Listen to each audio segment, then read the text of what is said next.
Hi friends. ఈరోజు మనం రీసెంట్గా వచ్చిన ఒక మంచి మూవీ గురించి ఎక్స్ప్లెయిన్ చేసుకుందాం.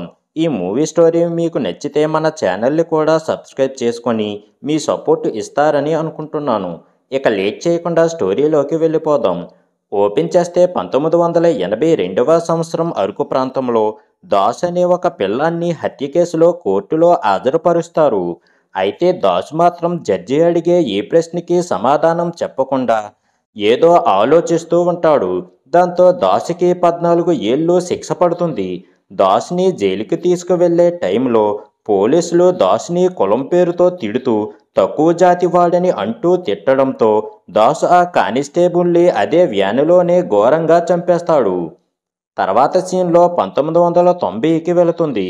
వైజాగ్లో విరాట్ పోలీస్ ఆఫీసర్గా వర్క్ చేస్తూ ఉంటాడు. ఆ రోజు విరాట్ పెళ్లి రోజు కావడంతో విరాట్ భార్య అంజలి కూడా స్టేషన్కి వచ్చి ఉంటుంది. సరిగ్గా అదే టైంలో విరాట్కి బెస్ట్ ఫ్రెండ్ అయినటువంటి భరత్ మరియు భరత్ కాబోయే వైఫ్ అయినటువంటి స్వాతి కలిసి విరాట్ అంజలికి ఫోన్ చేస్తారు. ఆ రోజు నిజానికి భరత్ మరియు స్వాతిల ఎంగేజ్మెంట్ అయినప్పటికీ విరాట్ ఎంగేజ్మెంట్కి వెళ్లకుండా స్టేషన్లోనే డ్యూటీ చేస్తూ ఉండడంతో భరత్ విరాట్కి కాల్ చేసి తిడుతూ ఉంటాడు. సరిగ్గా అదే టైంలో భరత్ ఇంటికి ఎవరో వచ్చి బయట నుంచి పిలుస్తూ ఉంటారు. దాంతో భరత్ ఆ ఫోన్ని స్వాతికి ఇచ్చి ఇంటికి ఎవరు వచ్చారో చూడటానికి బయటికి వెళతాడు. మరో పక్క విరాట్ మరియు అంజలి ఉన్న స్టేషన్ మీద కూడా నక్సల్స్ అటాక్ చేయడంతో ఆ అటాక్లో విరాట్ మరియు అంజలికి కూడా బుల్లెట్స్ తగులుతాయి. కట్ చేస్తే 1 మంత్ తర్వాత అరకు ప్రాంతంలోని వాటర్ ట్యాంకులో ఇద్దరి డెడ్ బాడీస్ తలలు లేకుండా దొరకడంతో police officer Bharat and team అక్కడికి చేరుకొని విచారిస్తూ ఉంటాడు. అదే టైంలో అరకు ప్రాంతం మీద డాక్యుమెంటరీ తీయడానికి వెళ్ళిన లేసా ఆ క్రైమ్ సీన్ మొత్తాన్ని కూడా రికార్డ్ చేస్తూ ఉంటుంది. సరిగ్గా అప్పుడే అక్కడికి వచ్చిన కేశవ్ అనే వ్యక్తి వచ్చి, నా మనుషులనే చంపుతారా, ఇప్పుడు నేనేమిటో చూపిస్తా అని అంటాడు. ఆఫీసర్ భరత్ కూడా కేశవ్ని చూసి భయపడిపోతూ ఉంటాడు. భరత్ కేశవ్ని ప్రశ్నించే ప్రయత్నం చెయ్యగా భరత్ని చూసిన కేశవ్, నీకు 10 రోజుల్లో పెళ్లి కదా, కొంచెం జాగ్రత్తగా ఉండు అని వార్నింగ్ ఇచ్చి అక్కడ నుంచి వెళ్ళిపోతాడు. ఇక్కడే ఆ క్రైమ్ సీన్లో వారికి ఒక పెద్ద గొడ్డలి కూడా దొరుకుతుంది. దాన్ని చూసిన ఊరి ప్రజలు భయపడిపోతారు. గ్రామ సర్పంచ్ గ్రామ ప్రజల్ని చూసి ఊరిలో ఈ చావులు ఎందుకు జరుగుతున్నాయో దేవరమ్మను అడుగుదాము అని అంటాడు. దాంతో గ్రామస్తులు అందరూ కూడా కొండపైన ఉన్న కంటిచూపు లేని దేవరమ్మ దగ్గరికి వెళ్ళి మేకను బలి ఇవ్వగా దేవరమ్మ గ్రామస్తుల్ని చూసి, మీ గ్రామానికి శాపం తగిలింది, దేవుడు మీ గ్రామం మీద కోపంగా ఉన్నాడు, ఇంకా చాలా అనర్థాలు జరుగుతాయి అని చెబుతుంది. ఆ తర్వాత రోజు ఊరిలోని కాశీ అనే వ్యక్తి చిన్న పెద్ద తేడా లేకుండా ఆడవాళ్ళందరినీ కూడా తప్పుగా చూస్తూ ఉంటాడు. అదే రోజు రాత్రి ఊర్లో రంగాచారి బృందం భక్త ప్రహ్లాద నాటకాన్ని వేస్తూ ఉంటారు. ఆ నాటకం చూడటానికి వెళ్ళిన కాశీ ఆ నాటకాన్ని చూస్తూ ఉంటాడు. అదే టైంలో నాటకం చూడటానికి లేటుగా వచ్చిన చామంతి మరొక మహిళను చూసి మందాకిని వ్యభిచారం మొదలుపెట్టిందట, మగవాళ్ళందరూ కూడా అక్కడికే వెళుతున్నారు అని అంటుంది. అది విన్న కాశీ వెంటనే ఆ మందాకిని దగ్గరికి వెళ్ళాలి అని నాటకం మధ్యలోనే లేచి ఫారెస్ట్ ఏరియాలోకి నడుస్తూ వెళుతూ ఉంటాడు. అప్పుడే ఆ చెట్లో నుంచి ఒక నరసింహస్వామి బయటికి వచ్చి కాశీ కడుపు చీల్చి చంపేస్తాడు. అయితే అటుగా వెళుతున్న వీరు అది మొత్తం చూసి నరసింహస్వామిని చూసి షాక్ అవుతాడు. ఆ తర్వాత రోజు ఊర్లో అందరినీ కూడా ఆ క్రైమ్ సీన్ దగ్గరికి తీసుకొని వచ్చి, నా కళ్ళతో చూశాను, సింహాద్రి అప్పన్న వీడిని చంపేశాడు అని చెబుతూ ఉంటాడు. అదే టైంలో విరాట్ తన కూతురు స్వీటీని తీసుకొని తన ఫ్రెండ్ భరత దగ్గరికి వస్తాడు. నిజానికి నక్సల్స్ అటాక్లో విరాట్ భార్య చనిపోగా విరాట్ ప్రాణాలతో బయటపడతాడు. అయితే ఆ అటాక్ వల్ల విరాట్కి చిన్న చిన్న సౌండ్స్ కూడా చాలా పెద్దగా వినిపిస్తూ ఎక్కువ సౌండ్స్ని తట్టుకోలేక ఎక్కువ సౌండ్స్ వస్తే తల పగిలిపోతున్నట్లుగా ఫీల్ అవుతూ ఉంటాడు. విరాట్ స్వీటీతో కలిసి ఫారెస్ట్ ఏరియాలోకి వెళ్ళగా అక్కడ ఉన్న ఫారెస్ట్ కుక్కలు వారి వెంట పడతాయి.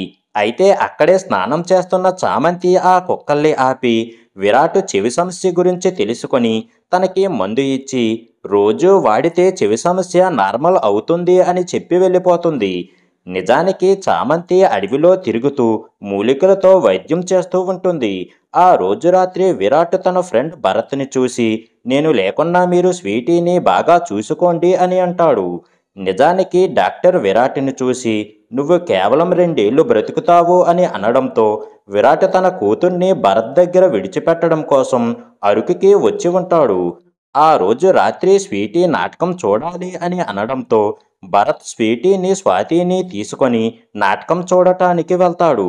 ఆ రోజు నాటకంలో వరాహమూర్తికి చెందిన స్టోరీని నాటకం వేస్తూ ఉంటారు. అదే టైంలో ఎవరో ముసుగు వేసుకొని వచ్చి భరత్కి ఏదో చెప్పడంతో భరత్ వెంటనే హడావిడిగా ఫారెస్ట్ ఏరియాలోకి వెళ్తాడు. అయితే భరత్ హడావిడిగా వెళ్ళడం చూసిన లీసా కూడా భరత్ని ఫాలో అవుతూ వెళ్తుంది. అయితే ఫారెస్ట్ ఏరియాలో కొన్ని అడవి పందులు భరత్ని చుట్టుముట్టడంతో భరత్ భయపడిపోయి తప్పించుకునే ప్రయత్నం చేసి ఒక గుంట లోపల పడి ఆ గుంటలో ఉన్న ముళ్ళు మొత్తం భరత్కి గుచ్చుకుంటాయి. అదే టైంలో ఒక పాము భరత్ని చుట్టుకొని చంపేస్తుంది. ఇది మొత్తం లీసా రికార్డు చేస్తూ ఉండగా ఏదో ఒక శక్తి లీసాను పక్కకు తోసేస్తుంది. దాంతో లీసా ఎగిరి పక్కన పడి స్పృహ కోల్పోతుంది. స్టోరీ గతానికి వెళ్తుంది. దాసుకి 14 ఏళ్ల శిక్ష పూర్తయిన తర్వాత పోలీసులు దాసుని జీప్లో తీసుకొని వెళుతూ మళ్ళీ కులం పేరుతో అవమానించి తిట్టడంతో దాసు మళ్ళీ ఒక పోలీసుని చంపి అక్కడ నుంచి పారిపోతాడు. స్టోరీ ప్రజెంట్కి వస్తుంది. భరత్ని కూడా దేవుడే చంపేసి ఉంటాడు అని అందరూ అనుకుంటూ ఉంటారు. స్వీటీ విరాట్ని చూసి, నా వల్లే భరత్ అంకుల్ చనిపోయాడు, నేనే అంకుల్ని నాటకం చూడాలని తీసుకొని వచ్చాను అని బాధపడుతూ ఉంటుంది. అది విన్న విరాట్ వెంటనే భరత్ చావుకి కారణం ఏమిటో తెలుసుకోవాలి అని ఫిక్స్ అవుతాడు. దాంతో అందరినీ కలిసి నార్మల్గా మాట్లాడుతూ ఇన్ఫర్మేషన్ తెలుసుకుంటూ ఉంటాడు. చామంతి విరాట్ని చూసి, అడవి పందులు ఎప్పుడూ కూడా మన గూడానికి దగ్గరగా వచ్చింది లేదు, ఇది ఖచ్చితంగా దేవుడు చేసిన పని అని అంటుంది. ఆ టైంలో సర్పంచ్ గ్రామస్తులందరినీ చూసి, వరుస మరణాలు జరుగుతున్నాయి కాబట్టి రాత్రి సమయంలో ఎవరూ కూడా అడవిలోకి వెళ్ళకండి అని చెబుతాడు. అయితే ఆ తర్వాత రోజు గ్రామంలోని తాటి చెట్టుకి వేలాడుతూ మరొక శవం కూడా దొరుకుతుంది. అది చూసిన గ్రామస్తులు అడవిలోకి వెళ్ళకపోయినా మరణాలు ఆగట్లేదు అని అనుకుంటారు. మరో పక్క చామంతి అడవిలో పడి ఉన్న లీసాని తీసుకొని వచ్చి ట్రీట్మెంట్ చేస్తూ ఉంటుంది. అదే టైంలో విరాట్ కానిస్టేబుల్ వామన్ రావు సహాయంతో ఇప్పటి వరకు చనిపోయిన వారి ఫైల్స్ అన్నిటినీ కూడా చెక్ చేసి చనిపోయిన వారందరిలో కూడా ఒక కామన్ పాయింట్ ఉంది. చనిపోయిన అందరూ కూడా ఆ రోజు రాత్రి రంగాచారి బృందానికి చెందిన నాటకం చూడటానికి వెళ్ళిన వారే ఆ తర్వాత చనిపోయారు అని తెలుస్తుంది. దాంతో విరాట్ వెంటనే రంగాచారి బృందం దగ్గరికి వెళ్ళి రంగాచారి మెడ పట్టుకొని, నువ్వే హత్యలు చేస్తున్నావు, నీ నాటకానికి వచ్చిన తర్వాతే వారు చనిపోయారు అని అంటాడు. రంగాచారి మాత్రం, నేను నాటకం వేసే సమయంలో అక్కడికి ఎవరు వస్తున్నారో కూడా మాకు తెలియదు, నేను ఎలా చంపుతాను అని అంటాడు. కానీ విరాట్ మాత్రం రంగాచారిని అనుమానిస్తూ ఉంటాడు. స్టోరీ గతానికి వెళ్తుంది. దాస్ తన గ్రామంలోని కొంతమంది వెంటపడి వేటాడి నరికి చంపేస్తూ ఉంటాడు. స్టోరీ మళ్ళీ ప్రజెంట్కి వస్తుంది. ఆ రోజు రాత్రి రంగాచారి నాటకంలో వామనావతారం నాటకం వేస్తూ ఉంటాడు. దాంతో విరాట్ కూడా నాటకం దగ్గరికి వెళ్ళి ఏదైనా హత్య జరుగుతుందేమో అని పరిశీలిస్తూ ఉంటాడు. అలాగే ఇప్పటిదాకా చనిపోయిన వాళ్ళందరూ కూడా పెద్ద ఎదవులు అని తెలుసుకున్న విరాట్ వెంటనే కానిస్టేబుల్ సహాయంతో ఆ నాటకం చూడటానికి వచ్చిన వారిలో వెధవ పనులు చేసేవారు ఎవరెవరు ఉన్నారో తెలుసుకొని వాళ్ళందరినీ కూడా ఫాలో చెయ్యమని పోలీసులకు చెబుతాడు. అలా అందరినీ ఫాలో అవుతూ ఉండగా వాళ్ళందరూ కూడా వాళ్ళ ఇంటికి చేరుకుంటారు. కానీ దొర మాత్రం ఫారెస్ట్ ఏరియా వైపు వెళుతూ ఉన్నాడు అని తెలుసుకొని విరాట్ వెంటనే దొర వెళ్ళిన ఏరియా వైపు వెళుతూ ఉంటాడు. ఆ టైంలో దొరకి వామనమూర్తి కనిపించి ఒక పెద్ద చెట్టు దొంగ నుంచి లోపలికి వచ్చి దొరను నుజ్జు అయిపోయేలాగా చంపేస్తాడు. ఇది మొత్తం కూడా దూరం నుంచి విరాట్ మరియు వామన్ రావు చూసి షాక్ అవుతారు. కానీ విరాట్కు మాత్రం వామనమూర్తి ఫేస్ మాత్రం సరిగ్గా కనిపించదు. ఆ తర్వాత రోజు కానిస్టేబుల్ వామన్ రావు ఊర్లో అందరినీ చూసి, నేను దేవుణ్ణి చూశాను అని చెబుతాడు. విరాట్ మాత్రం కేసుని సాల్వ్ చేసే పనిలో ఉంటాడు. విరాట్ రంగాచారి వాళ్ళ బృందాన్ని పట్టుకొని స్టేషన్లో కొడుతూ విచారిస్తూ ఉండగా అజయ్ అనే కొత్త ఎస్ఐ అక్కడికి వచ్చి విరాట్ని చూసి ఈ స్టేషన్కి నేనే ఎస్ఐని, నువ్వు ఈ కేసులో ఇన్వాల్వ్ అవ్వకు అని తిట్టి పంపించేస్తాడు. అదే టైంలో స్పృహలోకి వచ్చిన లీసా ఫారెస్ట్ ఏరియాలో పడి ఉన్న తన కెమెరా టేపును వెతికి పట్టుకుంటుంది. విరాట్ మాత్రం రంగాచారి బృందాన్ని అనుమానిస్తూ హత్య జరుగుతూ ఉండగా చూశాను, కానీ ఫేస్ మాత్రం సరిగ్గా చూడలేదు, మిమ్మల్ని వదలను అని అంటూ ఉంటాడు. విరాట్ రంగాచారి బృందాన్ని అనుమానిస్తూ ఉండటంతో బృందంలోని వారు రంగాచారిని చూసి మన మీద అనుమానం ఉంది, దొరికిపోయే ప్రమాదం కూడా ఉంది, అన్నీ ఆపేద్దాం అని అంటూ ఉంటారు. అయితే రంగాచారి మాత్రం మనకు జరిగిన అన్యాయాన్ని ఎలా మర్చిపోగలం అని అంటాడు. స్టోరీ గతానికి వెళ్తుంది. రంగాచారి కూతురు అల్లుడు చనిపోవడంతో రంగాచారి తన మనమరాలు వైదేహిని పెంచుతూ కష్టపడి డాక్టర్ని చేస్తాడు. వైదేహి కూడా డాక్టర్ అయిన తర్వాత వారి గ్రామానికే వచ్చి ప్రజలకి ఫ్రీగా ట్రీట్మెంట్ చేస్తూ ఉంటుంది. రంగాచారి వైదేహికి పెళ్లి కూడా చెయ్యాలి అనుకుంటూ ఉంటాడు. అదే టైంలో ఒకరోజు వైదేహి కేశవ్ మందరికి ట్రీట్మెంట్ చేయడానికి వెళ్ళగా కేశవ్ చూపు వైదేహి మీద పడుతుంది. ఆ తర్వాత రోజు వైదేహి మరియు రంగాచారి ఫారెస్ట్ ఏరియాలో నడుస్తూ ఉండగా కేశవ్ అండ్ గ్యాంగ్ వెళ్ళి రంగాచారిని కొట్టి ఆ వైదేహిని బలవంతంగా జీపులో ఎక్కించుకొని కేశవ ఇంటికి తీసుకువెళ్ళి అక్కడ మంచానికే పరిమితమై ఉన్న కేశవ తల్లి ముందే వైదేహిని రేప్ చేసి దాంతో రంగాచారి వెంటనే సర్పంచ్ దగ్గరికి పరుగు తీసి జరిగింది చెప్పగా సర్పంచ్ వెంటనే కేశవ ఇంటికి వెళ్ళి కేశవ్ని ఆపకుండా తాను కూడా వైదేహిని రేప్ చేయడం మొదలు పెడతాడు. అలా అందరూ కూడా రేప్ చేసిన తర్వాత వెంటనే వైదేహిని జీపులో ఎక్కించుకొని ఒకరి తర్వాత మరొకరు ఇంటికి తీసుకువెళ్ళి రేప్ చేసి అటూ ఇటూ తిప్పుతూ చివరికి వైదేహిని తీసుకువచ్చి రంగాచారి ఇంటి ముందు పడేసి వెళ్ళిపోతారు. దాంతో వైదేహి రంగాచారిని చూసి నేను ఎక్కువసేపు బ్రతకను, నా చావు గురించి బయటికి తెలిస్తే ఈ ఊరిలో వైద్యం చెయ్యటానికి ఏ డాక్టర్ కూడా రారు, అందుకే నా చావుని రహస్యంగా ఉంచండి అని చెప్పి చనిపోతుంది. అలా రంగాచారి జరిగింది గుర్తు చేసుకోగా రంగాచారి బృందం మొత్తం కోపంతో రగిలిపోతూ వైదేహిని పాడు చేసిన అందరినీ కూడా వదిలే ప్రసక్తి లేదు అని అంటారు. అదే టైంలో లీసా తన టేపులో ఉన్న ఫుటేజ్ని చూసి షాక్ అవుతూ ఉంటుంది. ఆ రోజు రాత్రి ఊర్లో ద్రౌపది వస్త్రాపహరణ నాటకం జరుగుతూ ఉండగా విరాట్ కూడా ఆ నాటకం దగ్గర ఉంటాడు. కేశవ్ కూడా ఖచ్చితంగా నా మనుషులు అందరినీ చంపుతున్నది ఆ రంగాచారి బృందమే అయి ఉంటుంది అనే అనుమానంతో తన మనుషులతో నాటకం దగ్గరికి వెళ్ళి ఆ రంగాచారిని చూస్తూ వెటకారంగా నవ్వుతూ నువ్వు నన్ను ఏమీ చెయ్యలేవు అని నవ్వుతూ ఉంటాడు. ఎస్ఏ అజయ్ మరియు తన టీం కూడా నాటకం దగ్గరే ఉంటారు. రాత్రంతా కూడా పోలీసులు విరాట్ ఇంకా కేశవ్ అక్కడ ఉండటంతో రంగాచారి బృందం మౌనంగా అక్కడే కూర్చొని ఉంటారు. తెల్లవారిన తర్వాత కేశవ్ రంగాచారిని చూసి ఈ రాత్రి నువ్వు అనుకున్నది చెయ్యలేకపోయావు కదా అని నవ్వుతూ ఉంటాడు. అప్పుడే అక్కడికి ఒక వ్యక్తి వచ్చి ఊరి చివర భార్గవ్ని ఎవరో చంపేశారు అని చెబుతాడు. భార్గవ తలకి శ్రీకృష్ణుడి సుదర్శన చక్రం లాంటిది గుచ్చుకొని చనిపోయి ఉంటాడు.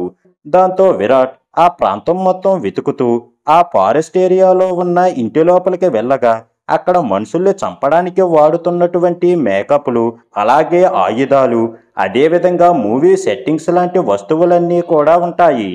విరాట్ వాటిని చూస్తూ ఉండగా శ్రీకృష్ణుడి గెటప్లో ఉన్న దాసు విరాట్ ముందుకు వచ్చి విరాట్ చెవి సమస్య గురించి బాగా తెలుసు కాబట్టి కావాలని బాగా సౌండ్స్ చెయ్యడంతో ఆ సౌండ్ భరించలేక విరాట్ స్పృహ తప్పి పడిపోతాడు. కొద్దిసేపటికి స్పృహలోకి వచ్చిన విరాట్ దాసుని చూసి ఎవరు నువ్వు, ఎందుకు చంపుతున్నావు అని అంటాడు.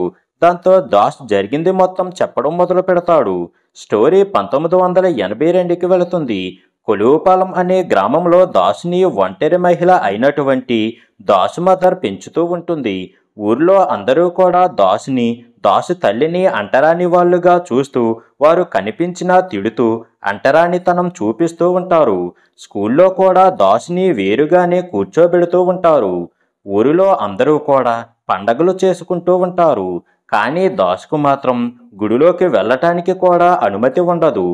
అదే టైంలో ఒకరోజు దాసు అడిగాడని రాత్రి టైంలో దాసు మదర్ దాసుని గుడి లోపలికి తీసుకొని వెళుతుంది.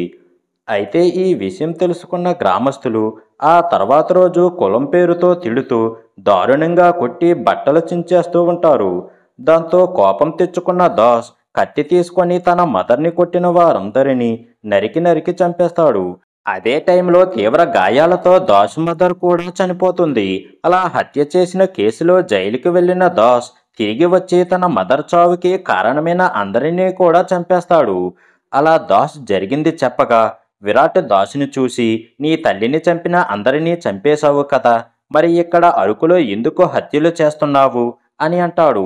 ఆ మాటలు విన్న దాస్, వీళ్ళు నా రెండవ తల్లిని కూడా చంపేశారు అని జరిగింది చెప్పడం మొదలు పెడతాడు. స్టోరీ గతానికి వెళుతుంది.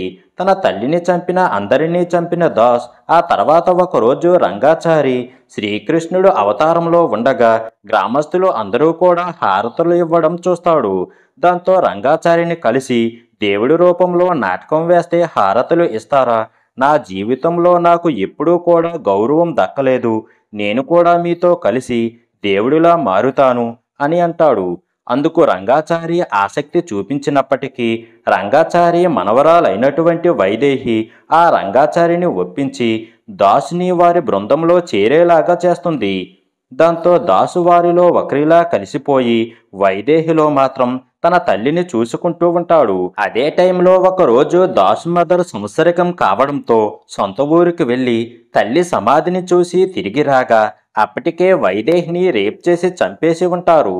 దాంతో కోపం తెచ్చుకున్న దాస్ రెండవసారి కూడా నా తల్లిని చంపేశారు అని వెంటనే ఆ రంగాచారిని చూసి, నన్ను దేవుణ్ణి చెయ్యి, నేనే వీళ్ళందరినీ కూడా శిక్షిస్తా అని అంటాడు. అప్పటి నుంచి తప్పు చేస్తే దేవుడు దిగివచ్చి చంపేస్తాడు అనే భయాన్ని జనాల్లో కలిగించాలి అని ఫిక్స్ అవుతాడు. దేవుడి గెటప్పు వేసుకొని వైదేహి చావుకి కారణమైన అందరినీ కూడా చంపడం మొదలు పెడతాడు. స్లోగా ప్రజలు కూడా తప్పు చేస్తే దేవుడు చంపేస్తాడు అని భయపడడం మొదలు పెడతారు.